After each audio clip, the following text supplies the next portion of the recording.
Hi everyone, this is Shan Hindustani, your English trainer. और आज के इस वीडियो में हम लोग सीखेंगे how to speak about any celebration. देखिए, किसी भी सेलिब्रेशन को बीते हुए टाइम में आपने एंजॉय किया और आप उसके बारे में इंग्लिश में अपनी फीलिंग्स को एक्सप्रेस करना चाहते हैं, तो आप कैसे एक्सप्रेस करेंगे इस चीज को हम जानेंगे। आज का जो ये सेशन है एक खास एक्टिविटी को लेकर है। एक्टिविटी का नाम है प्रेजेंटेशन। टॉपिक है हमारा एनी सेलिब्रेशन। और एनी सेलिब्रेशन पर जब हम बात करते हैं या इंग्लिश में बोलना शुरू करते हैं तो ऑलमोस्ट बातें एनी सेलिब्रेशन के अंदर जो आती हैं उनमें वर्ब की सेकंड फॉर्म का इस्तेमाल किया जाता है।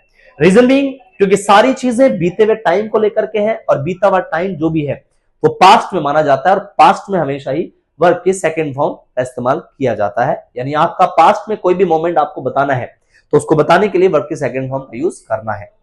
अभी हम बात करेंगे स्टेप्स की कि क्या फॉर्मेट रहेगा अगर हम किसी भी सेलिब्रेशन के बारे में बोलते हैं। तो देखिए, अगर इसके फॉर्मेट की बात करें तो यहां पर सबसे पहला जो स्टेप है वो रहेगा क्या, ग्रीट एंड पे रिगार्ड। ग्रीट एंड रिगार्ड पे करने के लिए वही स्टार्टिंग में, जैसे कि आप सुबह के टाइम में होंगे तो गुड मॉर्निंग एवरीवन, दोपहर का टाइम है गुड आफ्टरनून एवरीवन, और शाम का टाइम है तो गुड इवनिंग एवरीवन कह के आप अपना ग्रीटिंग कर सकते हैं। उसके बाद में रिगार्ड पे करने के लिए वही लाइंस के first of all, I would like to thank my respected sir, Mr. ... and all of you who gave me this golden chance to speak here.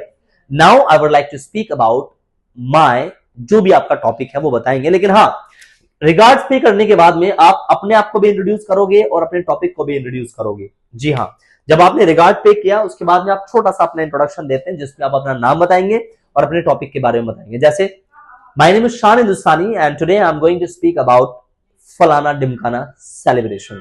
ये फलाना डिमकाना की जगह आप फेस्टिवल का नाम जोड़ देंगे या फिर सेलिब्रेशन का नाम जोड़ देंगे। अब सेलिब्रेशन में किस तरह से आप बोलेंगे, किस तरह से आपको करना है, ये सारी चीजें अभी आपको बताई जाएंगी। आपको कॉमन लाइंस बोलनी है। और कॉमन लाइंस कैसे बोलेंगे आप, देखिए यहां पॉइंट है। कॉमन लाइंस में मान लीजिए आप दिवाली सेलिब्रेशन के बारे में बता रहे हैं तो आपको सबसे पहले दिवाली के बारे में कॉमन बतानी है लाइंस। जैसे दिवाली एक बहुत बड़ा फेस्टिवल है, इसको इंग्लिश में कैसे बोलेंगे, Diwali is the biggest festival of Hindus, यानी हिंदू कम्युनिटी का बड़ा सबसे बड़ा फेस्टिवल माना जाता है।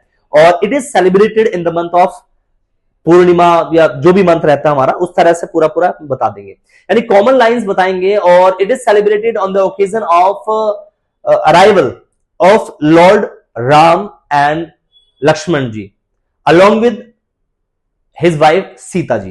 तो यहां ये पूरी कॉमन लाइन जब आप बताते हैं तो कॉमन लाइंस बताने के बाद में लोगों को पता चलता है कि हाँ यार, इस बंदे को कॉमन चीजों के बारे में पता है। ऐसे मान लीजिए कोई ईद सेलिब्रेशन के बारे में बता रहा है तो ईद के बारे में कॉमन लाइंस बोलेंगे कैसे कि Eid is a biggest festival, the biggest festival of Muslims, Muslims का ये सबसे बड़ा त्योहार है और it is celebrated after 30 days of Ramzan, Ramzan के 30 डेज के बाद ये सेलिब्रेट किया जाता है। तो ये तो कॉमन लाइंस हो जाती है आपके यहाँ पर। कॉमन लाइंस को बोलने के बाद आप जब शुरुआत करेंगे तो आपको किस तरह से शुरुआत करनी है इस चीज का हम ध्यान रखेंगे। देखिए, अक्सर क्या होता है, किसी भी सेलिब्रेशन को जब आप बताते हैं, वो सेलिब्रेशन चाहे कोई फेस्टिवल का सेलिब्रेशन हो, चाहे कोई फंक्शन सेलिब्रेशन हो, तो ज्यादातर सेलिब्रेशंस की तैयारियां 15 दिन, 20 दिन, 25 दिन, 30 दिन पहले शुरू हो जाती है। तो यहां पर हम बताएंगे कैसे फोर्थ स्टेप में जब आप शुरुआत करेंगे तो शुरुआत कैसे करेंगे। आप 15 दिन या 20 दिन पहले से शुरुआत करेंगे तो आप बोलेंगे 15 डेज अगो, यानी 15 दिन पहले ऑफ, आप यहां पर लगा सकते हैं 15 days ago of Diwali, Holi या जो भी आपका फेस्टिवल है उस फेस्टिवल का नाम आप यहां पर जोड़ सकते हैं। जी हां, तो फेस्टिवल का नाम जो आपने जोड़ा 15 डेज अगो ऑफ फेस्टिवल, यानी 15 days ago of Diwali, 15 days ago of Holi या 15 डेज अगो ऑफ जो भी फेस्टिवल आपका है उसे जोड़ देंगे। आपने क्या किया था, I went to the market, मैं मार्केट में गया था। देखिए मैंने यहां पर सेकंड फॉर्म का यूज किया क्योंकि बीते हुए टाइम की बात है और बीते हुए टाइम में जो मैंने किया था वो सेकंड फॉर्म में ही हम लगाएंगे। तो I went to the market, मैं मार्केट में गया था, and I purchased the clothes, और मैंने कपड़े खरीदे थे। कई बार लोग अनस्टिच्ड क्लॉथ्स खरीदते हैं तो वो यहां जोड़ सकते हैं, I purchased unstitched clothes and I went to the tailor and I gave the clothes to stitch, और मैंने सिलने के लिए कपड़े दे दिए। इस तरह से चीजें होती हैं।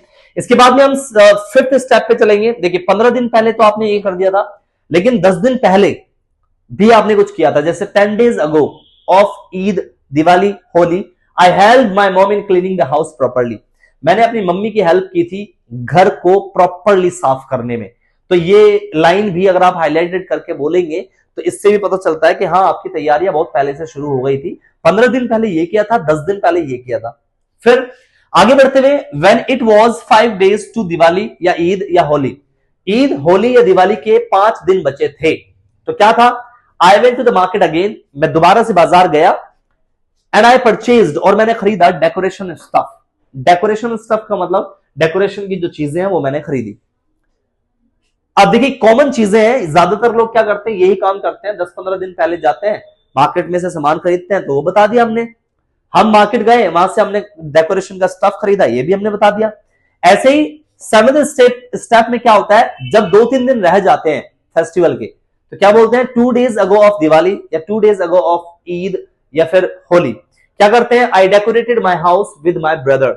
अच्छा, ब्रदर की जगह पर आप फादर भी लगा सकते हैं, सिस्टर लगा सकते हैं, मदर लगा सकते हैं, जिस भी फैमिली मेंबर्स के साथ में आपने डेकोरेशन की थी आप उसका नाम बता देंगे। क्या? I decorated my house with my brother, मैंने अपने भाई के साथ अपना घर डेकोरेट किया था। Step 8, now it was the previous night of Eid Diwali Holi, Eid Diwali Holi की प्रीवियस नाइट थी, और प्रीवियस नाइट में सबका फेस्टिवल के अकॉर्डिंग अपना अलग अलग एक रिचुअल होता है, अलग अलग एक माहौल रहता है कि वो क्या करते हैं। कुछ लोग पूजा पाठ करते हैं, कुछ लोग अगर ईद सेलिब्रेशन की बात करें तो चांद देखते हैं, चांद देखने के बाद में लोगों को फिर वो विश करने के लिए जाते हैं। ऐसे ही दिवाली की बात है तो दिवाली से पहले दिन में भाई पूजा होती है, उस पूजा के बारे में बता सकते हैं। लोग पटाखे भी जलाते हैं पहले दिन में भी, छोटी दिवाली होती है। तो कई सारी चीजें हैं, जो भी वो होता है प्रोग्राम, वो आई के साथ सेकेंड फॉर्म लगा के आप बता सकते हैं। याद रखें, इस टॉपिक में जितने भी बातें आपको बतानी है, सारी बातों में वर्ब की सेकेंड फॉर्म लगानी है। तो आई के साथ में जो भी काम किया था, मान लीजिए मुझे क्या ना, मैंने पूजा पाठ किया था, तो आई वर्शिप द गॉड, मैंने पूजा की थी ना? या आपने चांद को देखा था तो आप बोलेंगे आई सॉ द मून, मैंने मून देखा था। सी की सेकंड फॉर्म लगा दी हमने, सॉ। हाँ, आपने अगर ये कहना है कि मैंने पटाखे जलाए थे यानी पटाखे फोड़े थे, तो आई फायर्ड द क्रैकर्स, मैंने पटाखे फोड़े थे। तो जो भी काम आपने किया था प्रीवियस नाइट में, आप यहां आई के बाद सेकंड फॉर्म लगा के उस काम को बता सकते हैं। Now finally it was the day of Diwali Eid Holi, मतलब फाइनली अब ये दिन था दिवाली का या ईद का या होली का, जो भी दिन था बताएंगे। आप यहां से शुरुआत कर सकते हैं। I got up at 6 o'clock in the morning, मैं सुबह में 6 बजे उठा। आई गॉट फ्रेश, मैं फ्रेश हुआ। एंड आई गॉट रेडी, और मैं तैयार हो गया। And I went to temple या I went to mosque, I went to, कहीं पर भी आप गए और फिर आपने जो भी काम किया सेकंड फॉर्म लगा के आप सारा पूरा अपना सेलिब्रेशन बता सकते हैं। जैसे अगर मैं अपने सेलिब्रेशन के बारे में बताऊं तो मैं आपको ईद सेलिब्रेशन के बारे में बता सकता हूं। तो मैं यही कहूंगा कि मतलब ये पूरा प्रोसेस रहेगा। तो ईद सेलिब्रेशन में मैंने क्या किया था भाई, I went to the market, मैं मार्केट गया था। आई परचेज द क्लॉथ्स, मैंने कपड़े खरीदे थे। और फाइनली जब ये दिन आता है तो मैंने कहा finally it was the day of Diwali, अब ये दिवाली का दिन था। आई got up eight 5 o'clock, actually 5 बजे उठ गया इन द मॉर्निंग, सुबह में। आई गॉट फ्रेश, मैं फ्रेश हुआ। एंड आई ऑफर्ड द नमाज, मैंने नमाज पढ़ी। फिर जो भी काम आपने किया, जैसे मैं अगर अपने बारे में बताऊं तो मैं फिर कहूंगा कि भाई आई केम बैक माई होम, मैं अपने घर वापस आया। देन आई वेंट टू ईदगाह, फिर मैं ईदगाह गया, वहां पर मैंने फिर आई ऑफर्ड द नमाज ऑफ ईद, मैंने ईद की नमाज पढ़ी।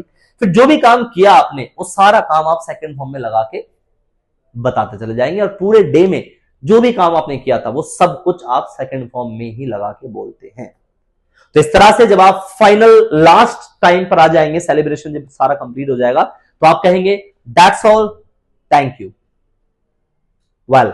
इस तरह से आप पूरे सेलिब्रेशन को फॉर्म करें और फॉर्म करने के बाद आप अपने सेलिब्रेशन की तैयारी करें और उसको बोलने की प्रैक्टिस करें। जितनी बार बोलेंगे उतनी ही बार आपकी सोचने की स्पीड बढ़ेगी। वो कहते हैं ना, लोग कहते हैं कि भाई बोलने की स्पीड नहीं बढ़ रही है, तो भाई सोचने की स्पीड बढ़ानी पड़ेगी। तो आपको शुरू में प्रैक्टिस करनी है कि सोच सोच के बोलना है, सोच सोच के बोलना है। फिर देखो आपको बोलने की आदत पड़ जाएगी क्योंकि आपकी सोचने की स्पीड बढ़ जाएगी।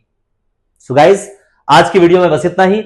मिलते हैं अगली एक और वीडियो में एक नए टॉपिक के साथ। तब तक के लिए अपना ख्याल रखें, अपनों का ध्यान रखें। Bye bye everyone, take care of yourself and your loved ones. जय हिंद, जय भारत।